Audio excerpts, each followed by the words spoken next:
ಪದಾಧಿಕಾರಿಗಳು ಹಾಗೂ ಸದಸ್ಯರು ಹಾಗೂ ನೊಂದಂಥ ಖಾತೆ ನೀಡದೆ ನೊಂದಂತಹ ಸಾರ್ವಜನಿಕರು ಇವತ್ತು ಪ್ರತಿಭಟನೆ ಮಾಡೋದಕ್ಕೆ ಉದ್ದೇಶ ಏನು ಅಂದರೆ, ಈ ಒಂದು ರಮನಹಳ್ಳಿ ಪಟ್ಟಣ ಪಂಚಾಯಿತಿಯಲ್ಲಿ ಅಧಿಕಾರ ವಹಿಸಿಕೊಂಡು ಅಧಿಕಾರ ಮಾಡ್ತಿರ್ತಕ್ಕಂಥ ಆರ್ ಐ ಮಂಜುನಾಥ್ ಹಾಗೂ ಸಿ ಒ ಮಹೇಶ್ರವರು ಖಾತೆಗಾಗಿ ಜನ ಬಂದು ಆನ್ಲೈನಲ್ಲಿ ಖಾತೆ ಅಪ್ಲೈ ಮಾಡಿದ್ರೆ ಆ ಖಾತೆಗಳನ್ನ ಯಾವುದೇ ರೀತಿಯಾದಂಥ ಕಾರಣ ನೀಡದೆ ಅದನ್ನು ರದ್ದುಪಡಿಸ್ತಾರೆ.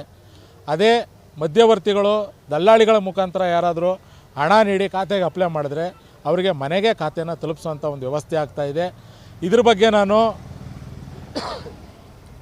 ನಮ್ಮ ಡೈರೆಕ್ಟ್ರು ಪ್ರಿಯದರ್ಶಿನಿ ಮೇಡಮ್ ಇದ್ದಾರೆ, ಪ್ರಾಜೆಕ್ಟ್ ಡೈರೆಕ್ಟ್ರು ಅಂತ ಹೇಳ್ತಾರೆ, ಅವ್ರಿಗೂ ಸಹ ಲಿಖಿತವಾಗಿ ಈ ಅಧಿಕಾರಿಗಳು ಈ ರೀತಿ ಭ್ರಷ್ಟಾಚಾರ ಮಾಡ್ತಾ ಇದ್ದಾರೆ, ಸಾರ್ವಜನಿಕರಿಗೆ ತೊಂದರೆ ಆಗ್ತಾಯಿದೆ ಅಂತ ನಾನು ಲಿಖಿತವಾದಂಥ ಒಂದು ದೂರನ್ನು ಸಹ ನೀಡಿದ್ದೆ.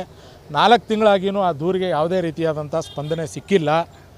ಅಲ್ಲದೆ ಇತ್ತೀಚೆಗೆ ಈ ನಮ್ಮ ಆಶ್ರಯ ಯೋಜನೆಯಲ್ಲಿ ರಮನಹಳ್ಳಿ ಸರ್ವೆ ನಂಬರಲ್ಲಿ ಯಾರೋ ಒಬ್ಬ ಭೂಗಳ್ಳ ಆ ಜಮೀನನ್ನು ಸಾರ್ವಜನಿಕರು ಬಡವರಿಗೋಸ್ಕರ ಆಶ್ರಯ ಯೋಜನೆಯಲ್ಲಿ ಭೂಸ್ವಾಧೀನ ಆಗಿರತಕ್ಕಂಥ ಭೂಮಿಯನ್ನು ಕಬಳಿಕೆ ಮಾಡಿಕೊಂಡು ಅದನ್ನು ನಿವೇಶನಗಳನ್ನಾಗಿ ಮಾಡಿ ಆ ನಿವೇಶನಗಳಿಗೆ ಇದೇ ಪಟ್ಟಣ ಪಂಚಾಯಿತಿಯಲ್ಲಿ ಅಕ್ರಮವಾಗಿ ಇದೇ ನಮ್ಮ ಮಹೇಶ್ ಹಾಗೂ ಮಂಜುನಾಥ್ರವರು ಅಕ್ರಮ ಖಾತೆ ಮಾಡಿಕೊಟ್ಟು ಅದನ್ನು ಆರ್ ಟಿ ಕಾರ್ಯಕರ್ತರು ಹಾಗೂ ಹೋರಾಟಗಾರರು ಅದನ್ನು ಬೆಳಕಿಗೆ ತಂದು ಹೋರಾಟ ಮಾಡಿ ನಿಮ್ಮದೇ ಮಾಧ್ಯಮಗಳಲ್ಲಿ ಸಹ ಅದರ ಬಗ್ಗೆ ಸುದ್ದಿಗಳು ಬಿಂಬಿತ ಆಗಿದ್ರೂ ಸಹ ಇಲ್ಲಿವರೆಗೂ ಅವ್ರ ವಿರುದ್ಧ ಯಾವುದೇ ಒಂದು ಕ್ರಮ ಜರುಗಿಸೋದಾಗಲಿ ಅವರನ್ನು ಇಲ್ಲಿಂದ ಬೇರೆ ಕಡೆಗೆ ವರ್ಗಾವಣೆ ಮಾಡಿ ಒಬ್ಬ ಒಳ್ಳೆಯ ಅಧಿಕಾರಿಗಳನ್ನು ನಾವು ಅಲ್ಲಿಗೆ ನೇಮಕ ಮಾಡ್ತೀವಿ ಅಂತಲೂ ಒಂದು ಆಶ್ವಾಸನೆಯನ್ನು ಯಾವುದೇ ಅಧಿಕಾರಿ ಆಗಲಿ ಇಲ್ಲಿರ್ತಕ್ಕಂಥ ಸ್ಥಳೀಯ ಶಾಸಕರಾದಂಥ ಜಿ ಟಿ ದೇವೇಗೌಡರಾಗಲಿ ನಮ್ಮ ಜಿಲ್ಲಾಧಿಕಾರಿಗಳಾಗಲಿ ನಮಗೆ ನೀಡಲಿಲ್ಲ.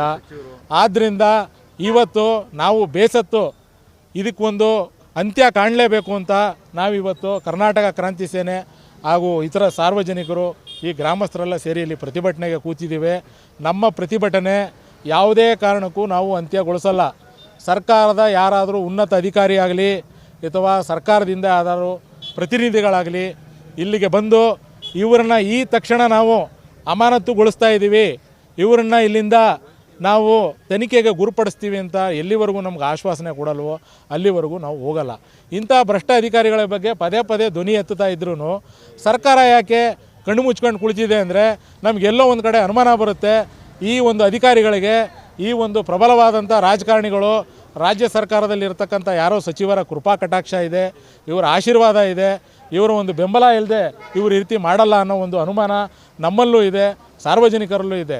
ಸಿದ್ದರಾಮಯ್ಯನವರು ಪದೇ ಪದೇ ಹೇಳ್ತಾರೆ, ನಾವು ಸಾರ್ವಜನಿಕರಿಗೆ ರಾಜ್ಯದ ಜನತೆಗೆ 5 ಗ್ಯಾರಂಟಿಗಳನ್ನು ನೀಡಿದ್ದು 5 ಗ್ಯಾರಂಟಿಗಳನ್ನು ನಾವು ಈಡೇರಿಸಿದ್ದೀವಿ ಅಂತ ಅವರು ಪದೇ ಪದೇ ತಮ್ಮ ಬೆನ್ನು ತಟ್ಕೊಳ್ತಾರೆ.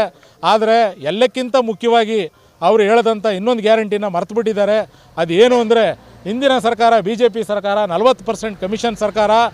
ಈ ಸರ್ಕಾರ ಕಿತ್ತೋಗೋದು ಕಮಿಷನ್ ಇಲ್ಲದೆ ಭ್ರಷ್ಟಾಚಾರ ಮುಕ್ತವಾದ ರಾಜ್ಯವನ್ನು ನಾನು ಮಾಡ್ತೀನಿ ಅಂತ ಹೇಳಿದರು. ಆದರೆ ಇವತ್ತು 40% ಅಲ್ಲ 100% ಆಗೋಗ್ಬಿಟ್ಟಿದೆ. ಆದರೂ ಅದರ ಬಗ್ಗೆ ಯಾರೂ ಮಾತಾಡ್ತಾ ಇಲ್ಲ.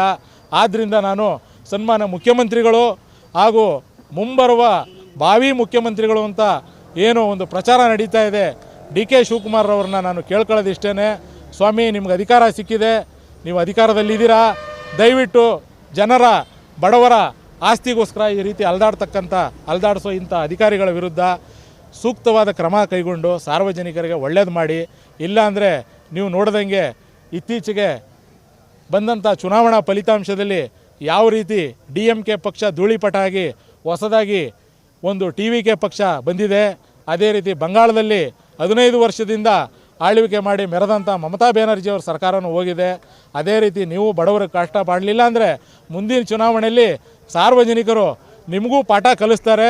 ಈ ಅಧಿಕಾರ ಯಾವತ್ತೂ ಶಾಶ್ವತವಲ್ಲ.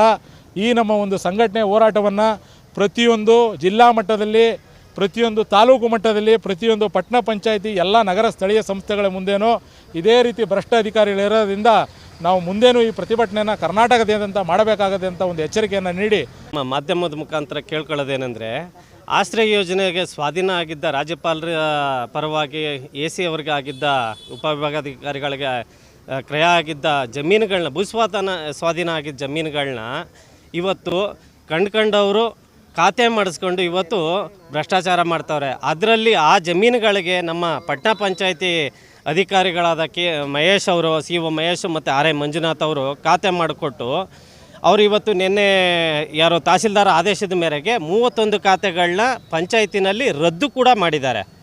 ಅಂದರೆ ನಮ್ಮ ಏನು ಅಂತ ಅಂದರೆ ಕಳ್ತನ ಮಾಡಿದವರು ವಾಪಸ್ಸು ಕಳ್ತನ ಮಾಡಿರೋ ಪದಾರ್ಥ ಕೊಟ್ಟರೆ ಅವರು ಕಳ್ಳರಲ್ಲ ಅಂತ ಬಿಂಬಿಸ್ತಾ ಇರೋಂಥ ಕೆಲಸ ಆಗ್ತಾಯಿದೆ.